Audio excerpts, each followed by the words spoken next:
Bismillahirrahmanirrahim. Assalamualaikum warahmatullahi wabarakatuh. Saya Siti Rofiah SSI MPD, mengajar matematika di SMKN 1 Gunung Putri, akan menyampaikan bahan ajar dengan tema modus.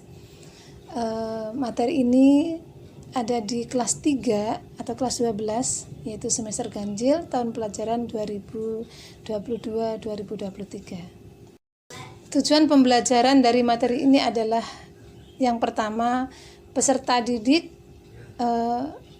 agar dapat menjelaskan makna modus dengan benar.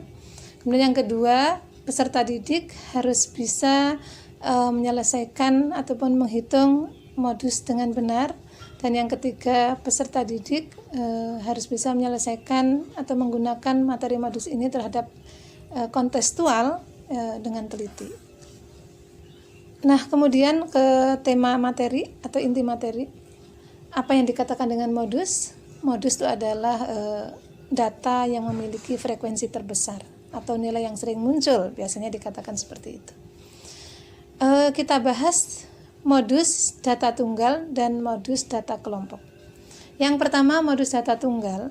Contohnya misalkan coba lihat di layar, terdapat data 56, 80, 60, 65, 80, 65, dan 80.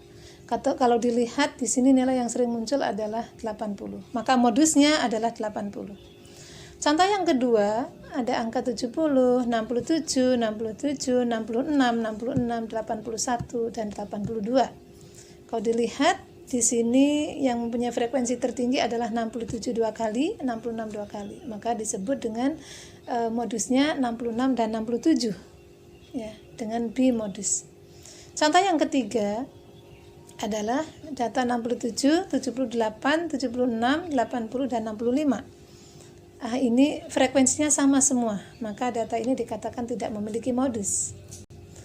Nah, kemudian contoh yang berupa tabel. Tolong diamati pada tabel tersebut, yang memiliki frekuensi tertinggi adalah data 157.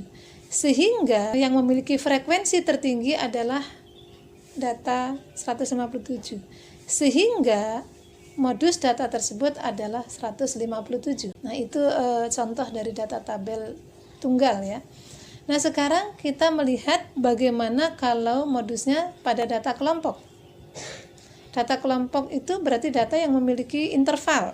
Nah, ini rumus yang digunakan yaitu MO sama dengan TBI ditambah kurung buka D1 dibagi D1 tambah D2 kurang tutup kali P. Mohon lihat layarnya tersebut rumusnya. Apa itu MO? Yaitu modus. TBI yaitu tepi bawah kelas modus. D1 yaitu selisih frekuensi kelas modus dengan kelas sebelumnya. D2 adalah selisih frekuensi kelas modus dengan kelas sesudahnya. Yang P adalah panjang kelas. Nah, ini rumus yang digunakan untuk modus data kelompok. Langkah pertama berarti kita harus tahu mana kelas modus tersebut. Ini contohnya ya, kita lihat. Ada tabel ya. Dengan nilai 1 sampai 3 frekuensi 5, 4 sampai 6 frekuensi 8, 7 sampai 9 frekuensi 7, jumlahnya 20. Nah, langkah pertama untuk menghitung modus adalah kita lihat dulu di frekuensi tersebut mana yang terbesar, yaitu angka 8, frekuensi 8. Maka kelas kita terdapat pada kelas kedua, yaitu pada interval 4 sampai 6. Nah, kita masukkan dalam rumus. Nah, berarti tepi bawahnya adalah 4 dikurang 0,5 yaitu 3,5.